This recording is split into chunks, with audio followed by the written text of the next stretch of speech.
Tidak bisa dipungkiri, manusia adalah sahabat anjing terbaik. Maksud saya, anjing adalah sahabat terbaik manusia. Saya pernah punya sahabat yang memiliki 2 ekor anjing. Satu namanya Johnny, satu lagi namanya Jono. Keduanya sangat lucu dan patuh, ramah juga sama orang. Nggak suka ngejar dan jarang sekali menggonggong.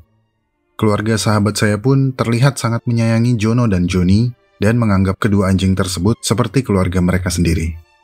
Setiap saya dan beberapa teman yang lain main PS di rumah sahabat saya, Jono dan Johnny santai aja dan hanya menggoyangkan ekornya ketika melihat kami datang dan pergi.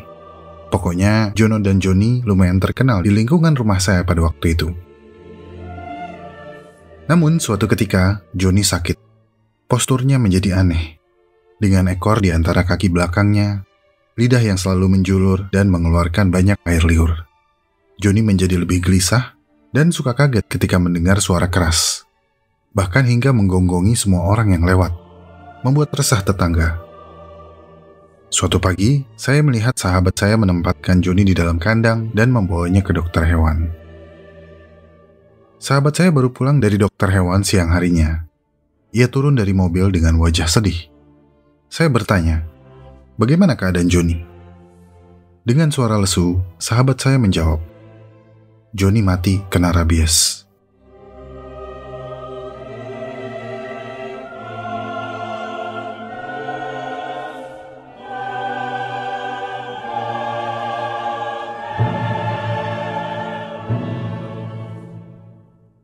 Kaget mendengar jawaban tersebut, saya tanpa sadar kembali bertanya, "Kok bisa?" Iya, anjing dengan rabies nggak bisa hidup lama. Ia harus diisolasi dan akan mati tak lama kemudian, atau diutanasia untuk mengakhiri penderitaannya. Begitu jawab sahabat saya.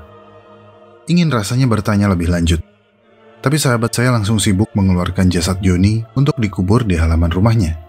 Pertanyaan saya pun ikut terkubur bersama jasad Johnny. Namun, dari penjelasan yang singkat tersebut, saya mendapat informasi yang tidak pernah saya duga. Karena saya pikir rabies pada anjing bisa sembuh dengan sendirinya. Ternyata tidak. Rabies adalah penyakit yang fatal. Biasanya akan berujung kepada kematian. Setelah kematian Johnny, saya baru tahu kalau kata rabies memang menjadi salah satu kata yang menakutkan, yang secara otomatis melibatkan anjing. Sudah banyak kasus kematian yang melibatkan gigitan anjing pada manusia. Yang terbaru datang dari Desa Habi, Kabupaten Sika di Nusa Tenggara Timur, di mana ada anak berusia 4 tahun yang digigit oleh anjing di bagian wajahnya dan meninggal dunia 2 hari kemudian. Apakah separah itu efek rabies pada manusia? Apakah manusia yang terinfeksi rabies bisa disembuhkan?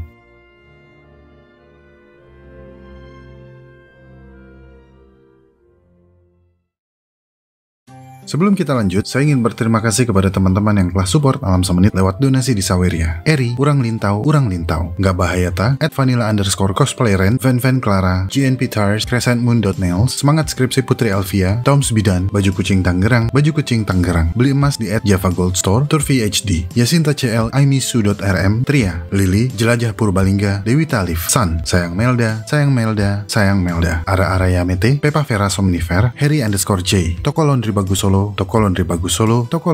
Solo, Rosa di Family, Jadian sama Edwin, Ilham Presma bab 4 belum ACC, Millennial Kolot, Manuk_men 123, Rafiski Nizal Musafik, Coach Surya Jakarta, Aldi, Iris Nyamingyu, Nuvus Vus, Barmajunun, Kaila Semangat Kuliahnya, Optik Lisa Jatimulia Bekasi, Arnold Swardiningrat, Jurnalastral.com, W3, Servis Laptop Ninja Tom, Arintek Lampung, Victor Lividia, Suami Yelan, Ayah Hereva, Tim Shop Tokopedia, Tim Shop Shopee, Tim Shop Bukalapak, @timvape.official, Tim Shop, MNJ Makassar, Love You Salsa Putriana Dewi, Rengga Yoi, Bergembira, Tepuk Tangan, Sama-sama, Urang Lintau, Fakih Nasih 16, Lukman Bukan Socip, Ritsuki Kagero, Ave Semarang, Chandra Salai dan Juragan Muntoys. Halo guys, Chandra Salai di sini. Subscribe YouTube Chandra Salai. Beli mainan di Muntoys. Mayong Sayang Dinda, Hanum Lukman Gazi Love Alam Semenit, Bang Jali Suka Makan Tupai, Elsa Jenuzaj, Tunggu Aku Ya Ruby, Agil Sayang Ria, Jaldel, Jenny Elway, dan Awas Ade Sule.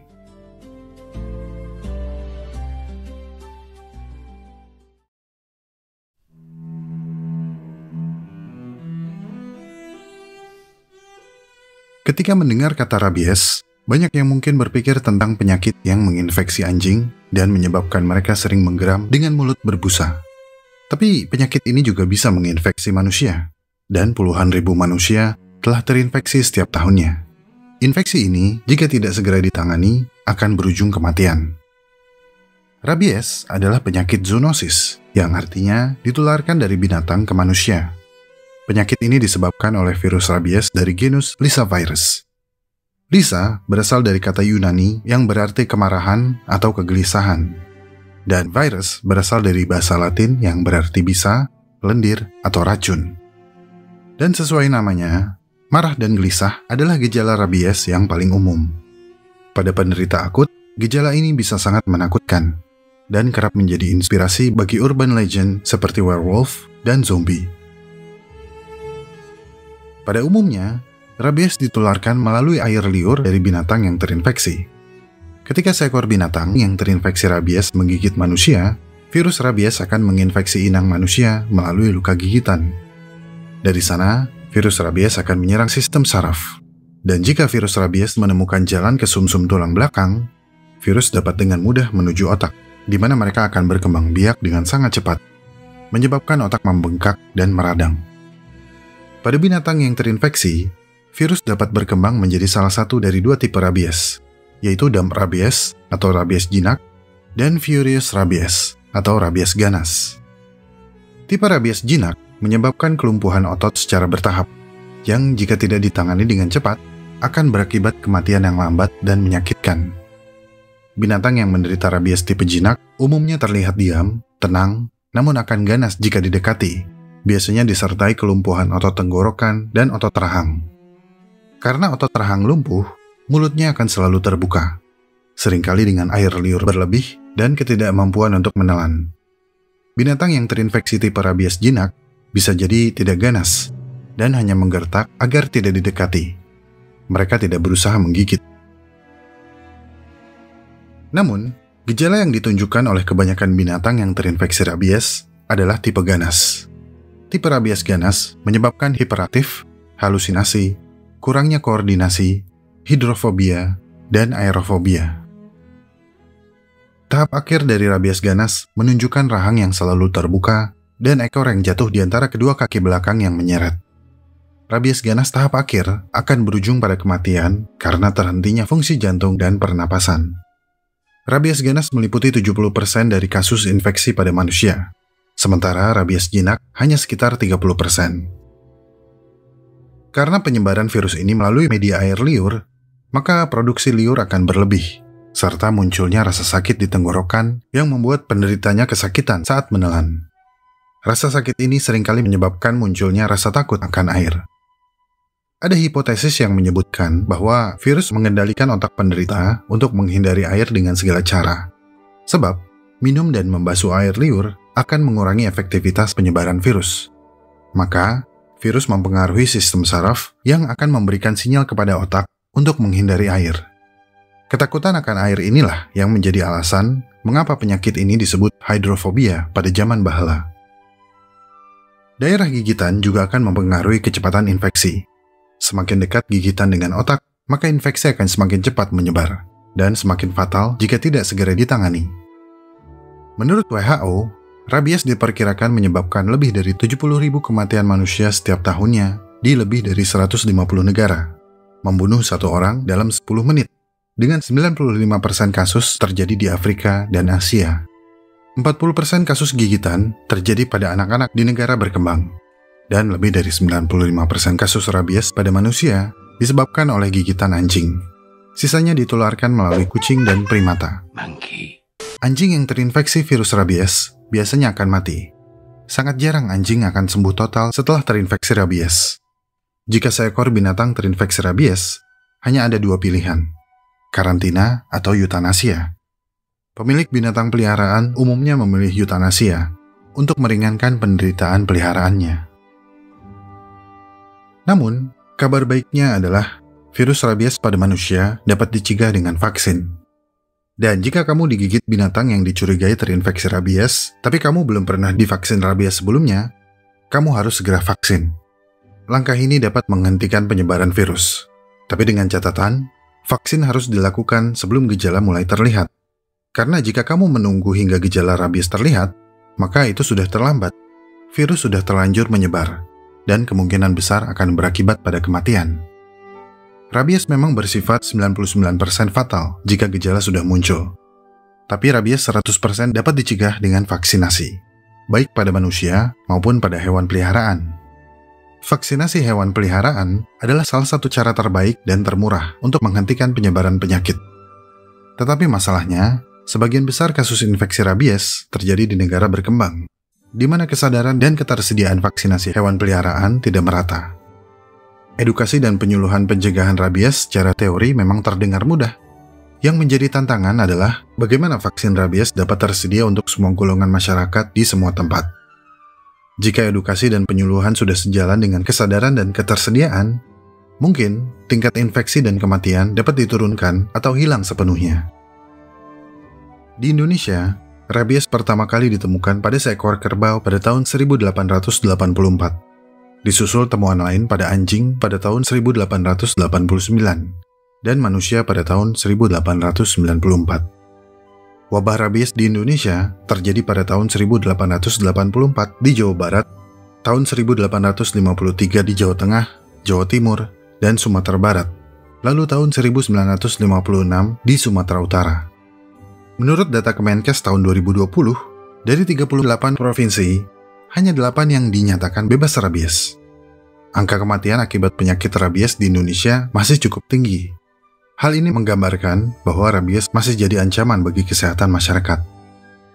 Demi mencegah penyebaran rabies, Kemenkes telah memberikan vaksin anti-rabies atau VAR sebanyak 42.773 dosis pada tahun 2021. Tapi jumlah tersebut lebih sedikit dibandingkan pada tahun sebelumnya, yang sebanyak 56.797 dosis.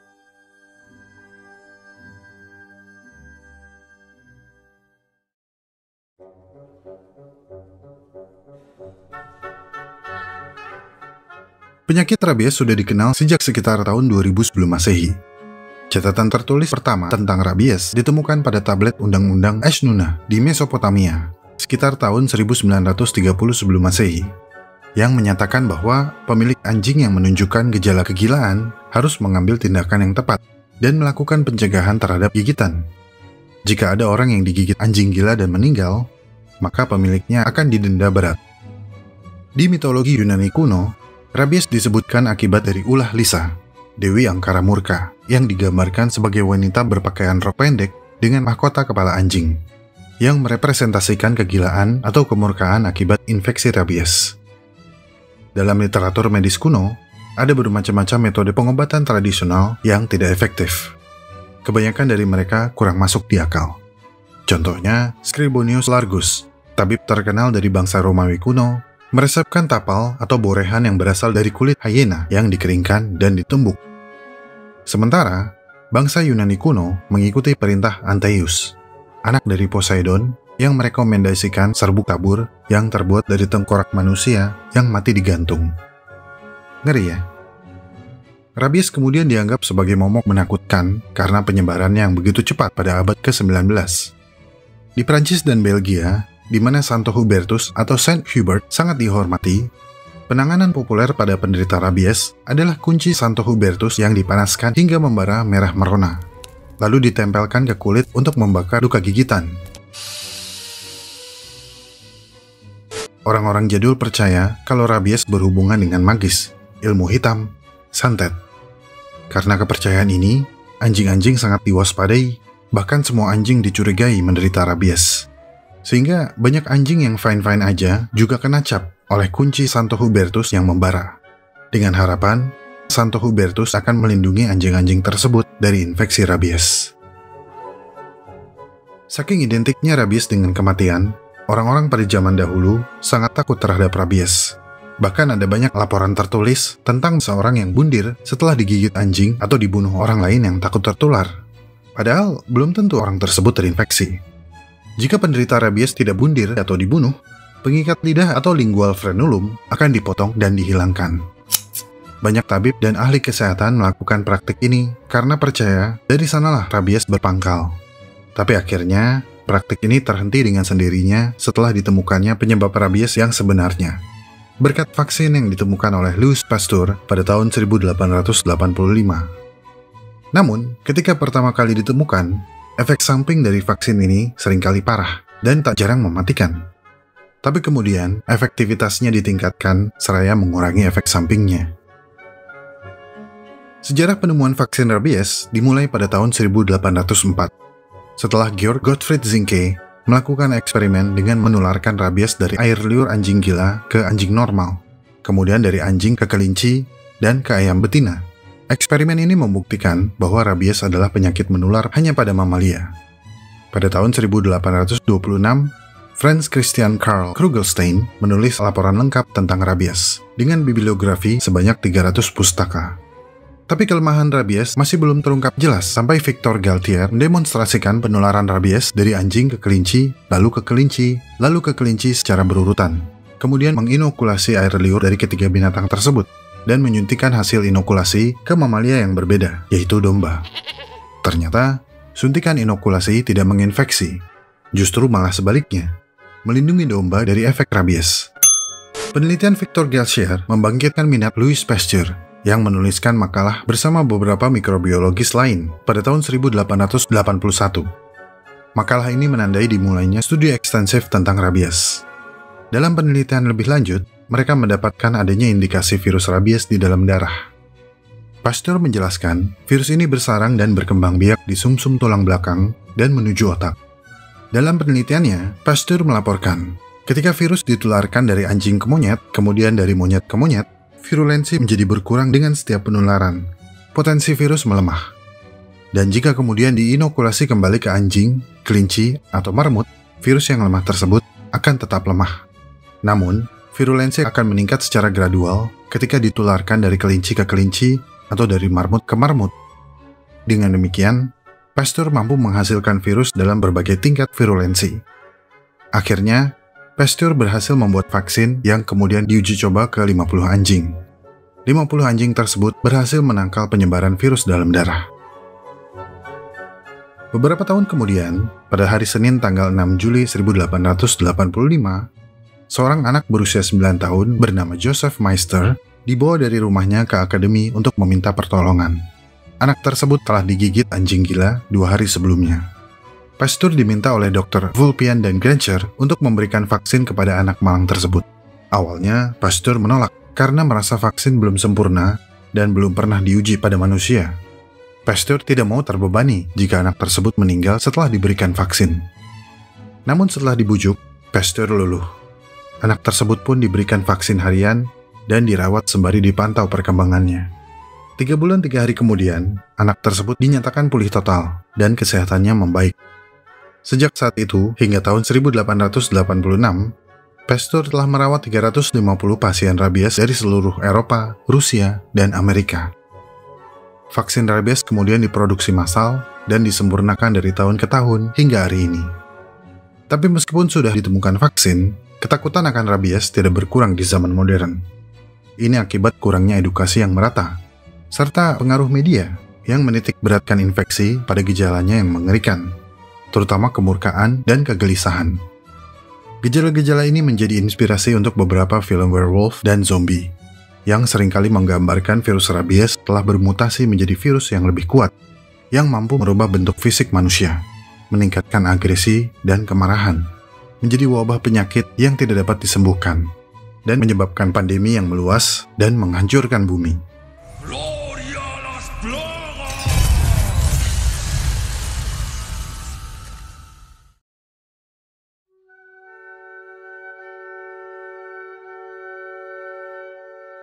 Seperti yang baru kita bahas, virus rabies menyebar melalui air liur binatang yang terinfeksi. Binatang yang terinfeksi dapat menyebarkan virus dengan menggigit binatang lain atau menggigit manusia. Tapi ada kasus khusus di mana rabies dapat menyebar ketika air liur dari binatang yang terinfeksi masuk ke luka yang terbuka atau ke selaput lendir, seperti mulut atau mata. Atau ada juga kasus di mana virus rabies ditularkan ke penerima transplantasi organ yang terinfeksi. Rabies hanya menginfeksi mamalia. Setiap mamalia yang menyusui dapat menularkan virus rabies kepada anaknya. Binatang yang paling mungkin menularkan virus rabies ke manusia adalah hewan peliharaan dan hewan ternak, seperti kucing, sapi, anjing, kambing, dan kuda. Serta binatang liar seperti musang, kelelawar, berang-berang, anjing hutan, rubah, monyet, rakun, dan sigung. Belasan warga di Padang, Sumatera Barat terancam virus rabies setelah digigit oleh anjing liar. Saat ini sejumlah korban masih belum bisa beraktivitas karena suhu badan tinggi dan sesak nafas. Anjing tuh enggak dilepaskan kaki kita tuh. Kita gigit 2 menit lah. Langsung badan ini langsung panas. Panas jantung nih mau rasa pecah gitu. Kata dokter tuh mungkin ada virus sudah naik kata dia. Rabies katanya. Setelah menginfeksi manusia, rabies berkembang dalam 5 tahap berbeda, yaitu inkubasi, prodromal, neurologis akut, koma, dan kematian. Tahap inkubasi adalah masa sebelum gejala muncul. Biasanya berlangsung mulai dari 3 hingga 12 minggu, tapi bisa juga hanya 5 hari atau bahkan lebih dari 2 tahun. Variasi masa inkubasi ini dipengaruhi oleh banyak faktor. Di antaranya adalah tipe virus, imunitas tubuh, dan area paparan atau gigitan. Semakin dekat gigitan ke otak, semakin cepat efeknya muncul.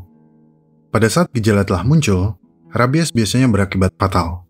Siapapun yang mungkin terpapar virus harus segera mencari bantuan medis tanpa harus menunggu gejala muncul. Pada tahap prodromal, infeksi rabies akan memunculkan gejala awal seperti flu, demam tinggi, sakit kepala, cemas, tidak enak badan, sakit tenggorokan, batuk, mual dan muntah, serta rasa yang tidak nyaman di lokasi gigitan. Tahap ini bisa berlangsung mulai dari 2 hingga 10 hari, dan akan memburuk hari demi hari. Tahap neurologis akut akan memunculkan gejala seperti kebingungan, agresi, kelumpuhan parsial, kontraksi otot atau kejang, hiperventilasi karena kesulitan bernapas, air liur berlebih, atau mungkin mulut berbusa, takut air atau hidrofobia karena kesulitan menelan, takut angin atau aerofobia, halusinasi, mimpi buruk yang berakibat insomnia, fotofobia atau ketakutan akan cahaya, dan pada beberapa pria akan muncul priapismus atau ereksi permanen. Menjelang akhir fase ini, pernapasan menjadi lebih cepat dan tidak konsisten. Penderita yang dalam tahap neurologis akut biasanya akan mengalami koma tak lama setelah beberapa dari gejala yang disebutkan muncul. Koma adalah tahap yang terakhir. Kematian kemungkinan besar akan terjadi dalam hitungan jam, kecuali pada mereka yang dibantu pernapasannya dengan ventilator. Sangat jarang seseorang dapat pulih pada tahap akhir ini. Mungkin beberapa dari kamu penasaran, mengapa rabies menyebabkan penderitanya takut akan air? Ini karena rasa sakit yang hebat di tenggorokan akan muncul ketika menelan. Minum air aja sangat sakit. Bahkan, memikirkan menelan air pun dapat menyebabkan kejang-kejang. Dari situlah rasa takut itu berasal. Dan faktanya, rabies dulu dikenal sebagai hidrofobia, karena segitu takutnya binatang atau manusia yang terinfeksi terhadap air. Tapi kalau takut air, kenapa penderita rabies akan mengeluarkan air liur berlebih? Pada tahap neurologis akut, penderita akan merasakan sakit pada tenggorokan jika menelan, sehingga air liur yang berlebih tidak tertampung. Kelebihan air liur adalah dampak lain yang dihasilkan oleh virus pada sistem saraf. Karena setelah virus mencapai otak dan berkembang biak, virus akan memicu kondisi disfagia sebagai usaha untuk menyebarkan diri sebelum inang mati. Disfagia yang dipicu rabies akan membuat inang mengeluarkan lendir yang berlebih. Di dalam lendir penderita rabies tahap akhir ini, virus akan menyebar dengan cara apapun. Jadi kalau kamu melihat anjing dengan gelagat yang mencurigakan, hindari. Lapor polisi jika perlu. Jangan deh. Lapor damkar sepertinya lebih tepat. Adik sayang, kamu kenapa? Anyway, jika kamu digigit atau dicakar oleh binatang yang mungkin menderita rabies, penanganan pertama adalah kamu harus segera mencuci bagian gigitan dan cakaran selama 15 menit dengan air sabun atau menggunakan antiseptik seperti povidone iodine. Pencucian ini akan membantu meminimalkan jumlah partikel virus. Setelah itu, kamu harus wajib segera mencari pertolongan medis sebelum gejala muncul. Memang sulit atau bahkan tidak mungkin untuk mengetahui apakah seekor binatang menderita rabies. Yang paling aman adalah mengasumsikan yang terburuk. Run.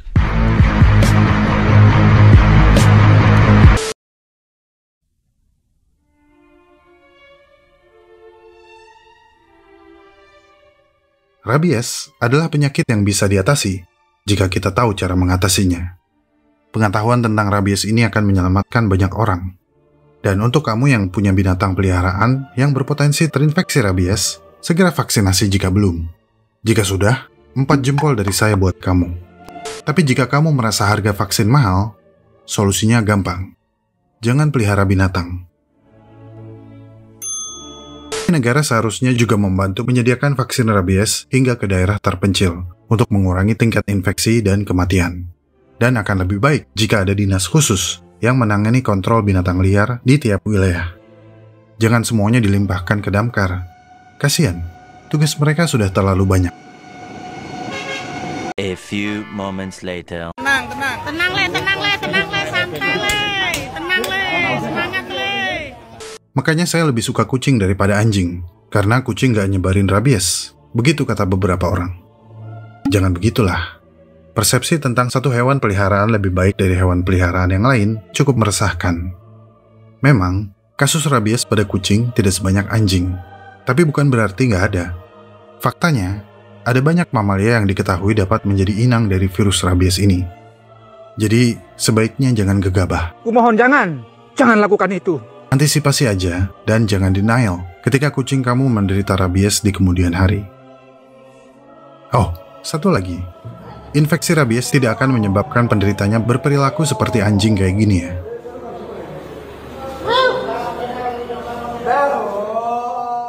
Ini hoax. Karena tanpa digigit anjing yang terinfeksi rabies pun, beberapa manusia terkadang kelakuannya seperti anjing. Maksudnya sangat bersahabat. Seperti Jono dan Joni.